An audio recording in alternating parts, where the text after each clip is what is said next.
Hi Aries, welcome to your love reading for June 2020. Keep in mind this is a general reading. If you would like a personal reading, just send me an email and we can go ahead and set that up. Otherwise, let's get to your reading. Holy Spirit, angels, divine guides, universe, can you please provide your truth, your wisdom, your clarity, and your insight for Aries. Love energies for June 2020. What do you see? What do they need to know to reach their higher ground, become closer to universe and closer to the divine? For their greater good. Any messages you have in regards to Aries love energies for June 2020 would be greatly appreciated, and we thank you. Can you please show me Aries love energies prior to June? Love energies prior to June, please. We have the Five of Cups and the upright. I will be leaving a link below for what your love interest is thinking or feeling in that spread. It will have something you do not know, and also if they're interested in somebody else. Love energies for June 2020. We have the Eight of Swords in the upright. Check out my 2020 Sun Moon predictions in my playlist. My 2019s are in there. I have revived my compatibility readings. Those are also in my playlist. Ask me a question on Instant Go. Check me out on Facebook and Insta. Like, share, subscribe, and or donate. Otherwise, we end on the Sun card in the upright, which is one of the best cards that can actually be ended on. And it looks like it's going to be a term for the better too. So let's start off here with this Five of Cups. That's the energies prior to June. This is deep sorrow, remorse, sadness, almost to the point of grief, bereavement. Yes, some of you could have actually lost somebody. This is the card of actually losing somebody in a physical sense. But I'm feeling that's a small percentage of you. I mean, I just feel like that you experiencing some kind of gut-wrenching disappointment, loss, possibly had to go separate ways with somebody. There was a rejection, and you're having a very hard time getting over it, or you were. It was all consuming. It's all you could focus on, and in fact, you saw nothing else, no hope or anything else. Even the promise of the Two Cups behind you is not seen. So that's what we have prior to June. Now in June, you're kind of in your head, because the Eight of Swords is all about being in your head. So I think it's because of this Five of Cups and what we talked about here in June, you're just kind of imprisoning yourself, just thinking about maybe beating yourself up a little bit. I get that with the Eight of Swords and having a hard time kind of pulling yourself out of it because it tends to snowball. And you could be beating yourself up and saying, why do I always get myself into these situations? Why do I always do that? Why do I always seek the same type of relationship, the same type of person? Why do I always end up heartbroken? Now, the Eight of Swords a lot of times could be a negative card for me because the lady is trapped, and no matter which way she moves, damned if she does, damned if she doesn't.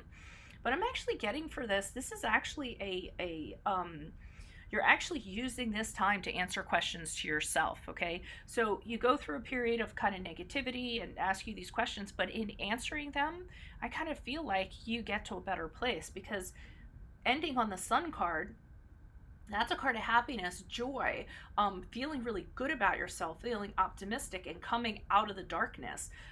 It's also a card of having nothing to hide. So I'm almost getting from this Eight of Swords that you kind of confronted your demons that you had to confront, and then you come out of it gloriously with the Sun card, which is quite a turnaround for a reading. So why is the Five of Cups here in the upright for Aries? Who is this person? What is this energy? Additional messages for the Five of Cups in the upright for Aries.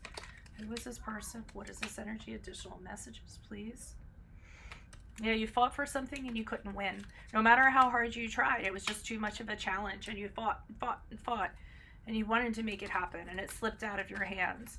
And afterwards, with the Fool card in reverse, you started having regrets about how could you have gotten into this, how you look the fool. So you're used to getting into, am I correct? You're used to getting into things that where you end up looking foolish, or you just jump right into them and you don't think about them, and then as a result you end up suffering the consequences. The consequences are this deep grief, but you do fight for it for quite a while. It slips out of your hands, and then you kind of lose it, and then you have to kind of say to yourself, sorry about that. And then you have to kind of say to yourself, well, how did I kind of end up in this situation? But the Nine of Pentacles has you, and I don't know if I said this before the video cut out, but has you single, has you independent coming out of this, but also coming to the conclusion that, hey, if someone's not going to add to my life, they don't need to be in my life. Okay, I need someone that's going to make me shinier, add to my shine. and I'm not going to settle anymore. Only the people that are worthy will be the people that are allowed admittance. So I feel like prior to June, you start thinking in concepts like this, and this is where you go in your mind and really start hashing it out with yourself, going, why do I keep on doing this? Why do I jump into these situations? And I'm so impulsive, and I don't think ahead of time. I don't have the foresight, and then I end up suffering as a result. Why is the Eight of Swords here in the upright for Aries? Who is this person? What is this energy? Yeah, you're asking yourself, why don't these things pan out? Or one of the reasons why, I'm sorry, and that's the Seven of Pentacles in reverse, is it because I don't realize when I should stop investing? I have a hard time doing that. I have a hard time seeing that something's not worth investing in. I feel like you're saying to yourself, you haven't even had this ability or display this or tried to have this ability before. You just kind of go with it. You don't do a lot of thinking. There's not a thought process behind it. It's just, does it feel good? Not whether it's a good investment or not. We have the Chariot card here in reverse. So again, having more conversations with yourself about how come when things, why do things get off track? Why don't I end up accomplishing the things I want to accomplish within a relationship?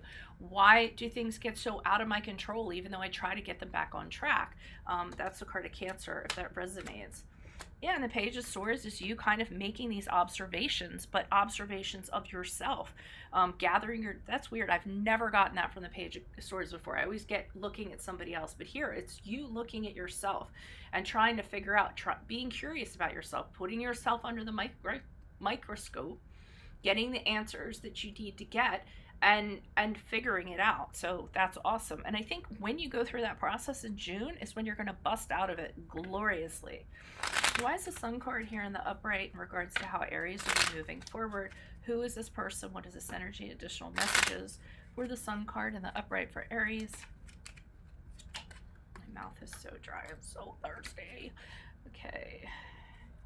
King of Pentacles in the upright. I'm still not kind of seeing anybody in the picture. What I am seeing is you working on your stability, being very cool, being very mature, not letting your emotions kind of get the best of you. You're working to embody to be this King of Pentacles. And here's more reflection here. The Knight of Wands in reverse with the Two of Cups in reverse. It doesn't get better than that. Well, I mean, it's bad, but it doesn't get better. It's funny, the King of Pentacles is actually looking down at these two cards here. And the Knight of Wands, somebody super impulsive. He just rushes in. He does what he wants to do. He doesn't worry about anything else. He wants attention. He's chaotic. He doesn't care how it ends up. And then the Two of Cups here kind of shows a relationship breaking apart because of it. So as you move forward, you're going to have this reflection, and you're going to be more like the King of Pentacles and say to yourself, you know what? I need to be grounded. I need to be stable. Because the King of Pentacles, he's mature, and he's not about to get into anything that's like risky. Okay, he's going to get into something that's stable and long term, and he's all about commitment, and he's going to have foresight.